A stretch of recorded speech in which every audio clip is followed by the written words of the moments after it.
Takže čaute všetci, ja vás tu vítam pri takomto kecacom videu. A v tomto videu by som sa chcel porozprávať o nejakých veciach, iba takých tematikách a tak, akože nič extra nejaké také závažné. No ale ide o to, že v poslednej dobe teraz nejsú až tak tie videá tak často, ako by som chcel. Z toho dôvodu je to aj, že toľko kontentu teraz sa ani nedá natáčať, proste nevychádzajú moc teraz updaty aj nič také, takže teraz máme také proste suché obdobie. Tak som si proste povedal, že natočím aspoň takéto informačné video, by sme to mohli nazvať, že čo sa vlastne deje. Toto video pravdepodobne uvidíte až ani úprimne neviem kedy, toto video natáčam sobotu, takže toto video pravdepodobne uvidíte tak buď v pondelok alebo v útorok. Tak porozprávame sa o kanáli, že ak sa mu darí, celkom dobre sa mu darí. Vidím na videách, že sú dobré videnia, máme aj lajky a zatiaľ tak v pohode. Máme 300 odberateľov, čo je super. Dostali sme sa na ďalší milník. Samozrejme dúfam, že to bude aj naďalej takto pokračovať. A dúfam, že sa vám videá moje stále páčia. Ak áno, tak rozhodne nejaký ten lajčík rozhodne nezaškodí. Ale jedno vec, čo ste si mohli všimnúť, a už to takto je už nejakú dobu, je to, že kedysi som vydával videá úplne bežne každý druhý deň. Tak som to mal nastavené. Ale mohli si teraz všimnúť, že už nejakú dobu vydám videa iba každý tretí deň. No je to aj z toho dôvodu, že proste nie je toľko vecí na natáčanie momentálne, takže sa to tak trošku spomalilo. Hej, a preto som aj tie videá tak trochu rozostupnil, že proste vydávam ich iba každý tretí deň. A úprimne, keď to tak môžem povedať, ja si myslím, že to bolo asi aj dobré, že som to tak urobil. Z toho dôvodu, že na veľkosť môjho kanála úprimne nepotrebujem vydávať videá každý druhý deň. Hej, môj kanál je veľmi malý a je to dosti extrém, keď mám to tak povedať. Lebo väčšinou takto videá vydávajú také, že takto v tomto štýle, že nejaké väčšie kanály, že každý druhý deň. Alebo niektorí sú takí extrémni, že každý deň vydajú video, čože ja osobne to sa u mňa nedá. Kebyže ja mám vydávať video každý deň, tak ja vám môžem povedať, že by boli obdobia, kedy by proste vyšlo celý týždeň vyšli videá a potom by bolo obdobie, kedy by nevyšlo celý týždeň video. Hej, takže to by proste bolo tak, alebo by to bolo ešte horšie, že možno aj 2 týždne, takže preto to ja som mal tie rozostupy aj. No a tie 2 dní akože bol toto trošku taký extrém, hej. Je fakt, že pravda, že YouTube väčšinou je lepšie, keď tam tie videá vydávate pravidelne, ale čo tak pozerám, to, že som prešiel na ten každý tretí deň vydať video, tak to bolo lepšie na tie videá z toho dôvodu, že viacej videní na tých videách bolo potom, na tých starších, keď to tak môžem povedať. Takže to bola jedna taká výhoda, to video potom má viacej času na to získať tie videnia, než to kebyže vydávam každý druhý deň, tak potom to na to nové video idú všetky tie videnia, na to staršie potom je nič, takže je to tak trochu lepšie v tom slova zmysle. A aj pre mňa to bolo lepšie, mám viacej času na iné veci potom, lebo každý druhý deň proste vydávať video, zabere to nejaký čas. A čo sa týka vydávania mojich videí, ja to robím v takom štýle, že v deň, kedy ja idem vydať video, tak v ten deň ho aj editujem. Nerobím si videa dopredu, akože áno, robím si aj videa dopredu, niekedy keď viem, že v ten deň, kedy mám vydať video, nebudem doma, tak si video vyeditujem dopredu a potom ho aj hneď uploadnem a dám ho potom akože naplánovať na ten daný deň to vydanie, takže robím to aj niekedy tak. Ale bolo to pre mňa lepšie takto na toto prejsť, viacej času mám na iných vecí a mám viacej tým pádom trochu voľného času, lebo ten edit mi zabere nejakú takú hodinku. Pravda, že môj ten edit nie je nejak extra náročný, je to pomerne dosť bežný edit, proste dám video, zostriham ho a to je v podstate celé. Ale to strihanie zabere tak pol hoďku, potom ten samotný render, ten trvá nejakých asi 10 minút. Medzi tým, jak sa to renderuje, ešte robím thumbnail a hotovo. Ako dalo by sa urobiť aj to, že by som nejaké aj iné závodné hry mohol natočiť, ale keď mám byť úprimný, všetky tieto nové závodné hry, čo teraz posledovo vyšli, lebo boli tu nejaké, ma vôbec nejak nezaujali. Proste neviem, prišli mi to ako ďalšie také obyčajné také hry, že ktoré už neviem, príde mi to také repetitívne už v niektorých proste v tých tematikách tých hier a mňa osobne proste tá hra nejak nezaujala, tak preto som ich nenatočil. Jedno z nich bolo ten, jak sa to volalo, to JDM Drift Master sa to, alebo tak nejak sa to volá, to je taká tá nová, taká závodná hra. Proste mňa to nezaujala tá hra. Jako, videl som nejaké videá, ale neviem, nie je to asi úplne pre mňa. Tam keď takto idem, tak to sú nové byty všetko a tady, neviem či to vidíte, tak tam je proste stará budova úplne opustená, takže je to taká sranda, že tu nové byty a potom sa pozeráte na to sátraninu, ale to je také, no, v niektorých častiach Bratislavy to tak je, ale už to také bežné nebýva. A samozrejme som dosť spoliehal na to, že niektoré hry už vyjdú akože proste plné, že budú už akože full a bohužiaľ to tak nenastalo. Jedno z nich je napríklad ten Tokyo Extreme Racer, to je hra, ktorú sme už mohli vidieť na tomto kanáli, lenže mala v pláne už výjsť, už teraz, nie cez leto, lenže ako ste si mohli všimnúť, nevyšla. Ešte úplne je stále v Early Access a dokonca na to vyšlo aj, no vývojári vydali proste taký ten ich artikel, taký ten news, na Steame to bolo, že čo sa vlastne deje, prečo tá hra nevyšla, kedy mala v pláne. Z toho dôvodu, že mali ešte nejaké proste jednalo sa o licencie s autami.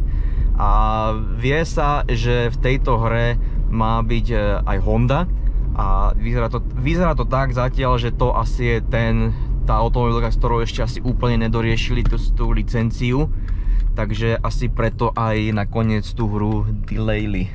Môžeme, dobre, trošku tam je zle vidno.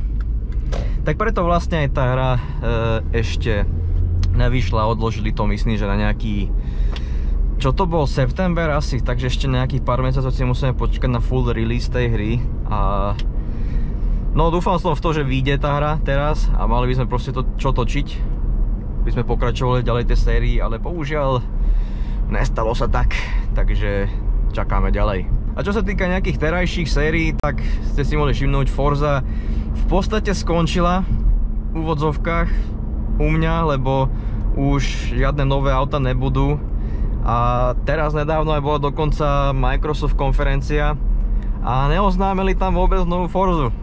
Takže nevieme, kedy vyjde vlastne nová Forza. Bohužiaľ nevieme nič, ani nič nepovedali na tej konferencii ohľadom toho, proste nič neukázali, tak sme teraz tak trochu, že čo teraz, no. Tak asi budeme musieť čakať o niečo dlhšie, lebo neviem síce ako ju chcú vydať tú novú Forzu, lebo budúci rok má výsť tá GTA 6, takže pochybujem silne o tom, že by chceli tú hru vydať 2026, lebo to by bolo akože tak trochu samovražda, lebo všetci vieme, že GTAčko je proste veľké a všetky vývojárske štúdia sa toho boja vydávať tú hru v ten rok, kedy vychádza GTAčko, lebo vedia, že proste to bude mať veľký dopad na predaje. Jediný taký dátum, ktorý ma ešte napadá, kedy by to mohli vydať, je až ku koncu roku 2026 alebo tak tej druhej polovici, ale zase to je viac ako rok čakania a ja neviem, či by chceli tú Horizon 5 natoľko natiahnuť, lebo už tá hra nemá teraz podporu a už nevydávajú žiadne nové veci, takže pochybujem, že by ešte hráči by nejak vydržali celý rok hrať tú istú hru, ktorú už hrajeme dlhé roky už. Tak medzi tým budem sa snažiť nejaké tie videá z motorsportu vydať, ktoré mi to aspoň trošku možno nejak nahradia tú Horizon 5, čož ale moc toho nebude, lebo tam nemá moc čo akože extra natáčať, tam tie updaty tiež nevychádzajú nejak extra často. No a čo tu máme ďalej? No GTAčko, tam je podľa všetkého už nový update, je na ceste, mal by vyísť, kedy hovorili 16. alebo 17. Tento mesiac, čiže jún, tak vychádza nový update, takže budeme mať zase niečo nové čo točiť a celkom aj zaujímavý nový biznis tu bude to car wash biznis, takže to možno sa aj na to pozrieme bližšie, že o čom to vlastne, ako to bude fungovať. Takže čo sa týka toho, tak tam sme pomerne, tam sme v pohode, ale ešte ako hovorím, ten update vychádza budúci týždeň, takže najbližšie video môžete z toho updateu očakávať nejak asi ten víkend v tom týždni. The Crew Motorfest, ten pokračuje ďalej, tam už tento Red Bullový update už teraz končí, takže by sme v blízkej dobe mohli vidieť nový update zase veľký a uvidíme, o čom bude. No a čo sa týka kanála, tak to je asi tak všetko, už neviem, čo by som viac mohol povedať, takže tamto asi môžeme túto tému uzavrieť. No a môžeme sa porozprávať niečo o ovci, že jak sa jej darí. No, ovca ide, ako vidíte, stále na nej jazdím, takže ako ovca ide ďalej, nejsú tu nejaké také závažné problémy. Ježišmarja, to je dobre rozbité. Sme v časti Bratislavy, o ktorú sa už tady nikto nezaujíma pomaly. Ale boli tu také problémy, ktoré sa riešili dlhšiu dobu. A jedno z nich bolo to, že sa mi z prednej nápravy ozývalo také pukanie. A teraz si poviete, že čap asi, alebo tyčka stabilizátora, že? Nebolo to ani to. To bola taká zapeklitá situácia, že sme to riešili doslova niekoľko mesiacov, lebo pôvodne prvá vec, čo sme si mysleli, že to puká, že niečo v riadení odišlo. Takže, hádajte, čo sa stalo? Toto je veľmi zlá cesta. Ježišmarja, ďaká Bohu, že tady ja nikdy nejazdím, prečo som sem išiel. Takže, mám nové riadenie v tom aute. To je taká veľká zmena.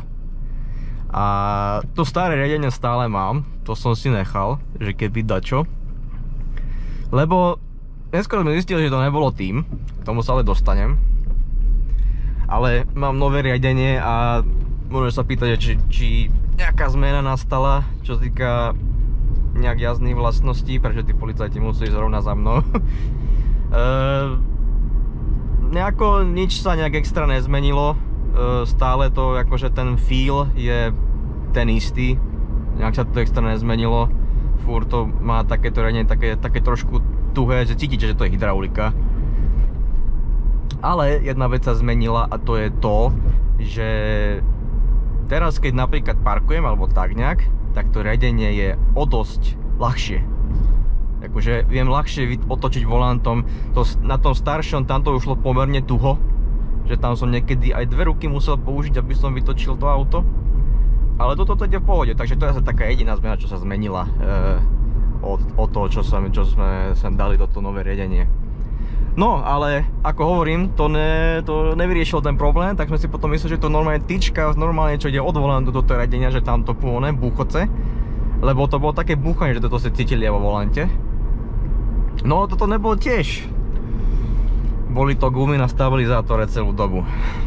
Aj keď nevyzerali, že im niečo je, ale proste to bolo celé to.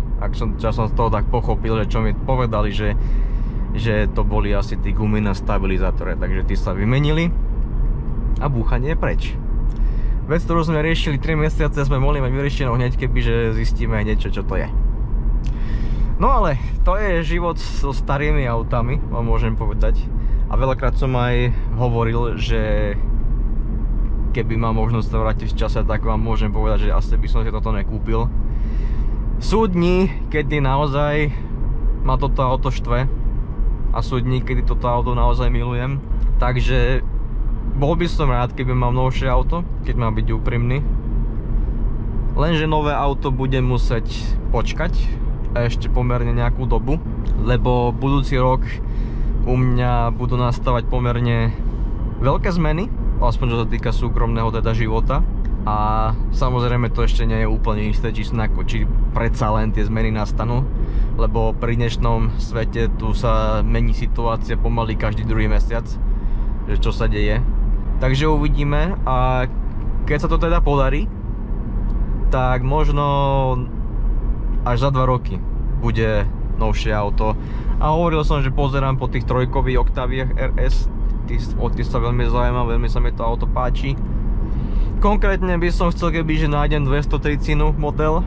Asi viete prečo, lebo má proste lepšie veci to auto. Ale možno by som sa spokojil aj s 220 výkonovo, keby je v dobrej výbave. Asi to by bola tá rozhodujúca vec, že hľadáme také auto, ktoré má pomerne vysokú výbavu. Ale to je až 2 roky, takže to má ešte čas. No to dovie, jak to ešte všetko bude a to všetko s tým, takže zatiaľ môžem len tak si polemizovať, že čo by som chcel a čo nie. No a tak, no, takže s týmto autom budem musieť vydržať, v úvodzovkách vydržať ešte nejakú dobu, bude to ešte proste moje daily. Momentálne už mám najazdených 231 600 a tačo kilometrov, takže už má za sebou pomerne dosť toto auto, čo to také kilometrov. A predpokladám, že keď už konečne budem mať to novšie auto, tak už budem asi tak približne, neviem, budem asi ťahať na 250 pomaly, podľa mňa. Takže budem mať pomerne slušný nájazd toto auto a samozrejme ho budem dávať akože už dokopy, takže tip-topovo, že budem sa snažiť, aby to auto vyzeralo čo najlepšie. Takže a čakajú ma to ešte rôzne veci, akože po mechanickej stránke to auto je v pohode, len potrebuje nejaké už iba také vizuálne veci. No a to je tak asi všetko, čo som chcel povedať v tomto videu. Myslím, že už ma nič nenapadá, čo som chcel hovoriť. Takže videí, hej, je teraz menej, ale nebojte sa, nikam nejdem, len proste treba chvíľku vydržať. Dobre, takže tu na to nechám. Ja vám veľmi pekne ďakujem, že ste toto video pozreli. Zanechajte koment, odber, like. A uvidíme sa u ďalšieho videa. Čaute.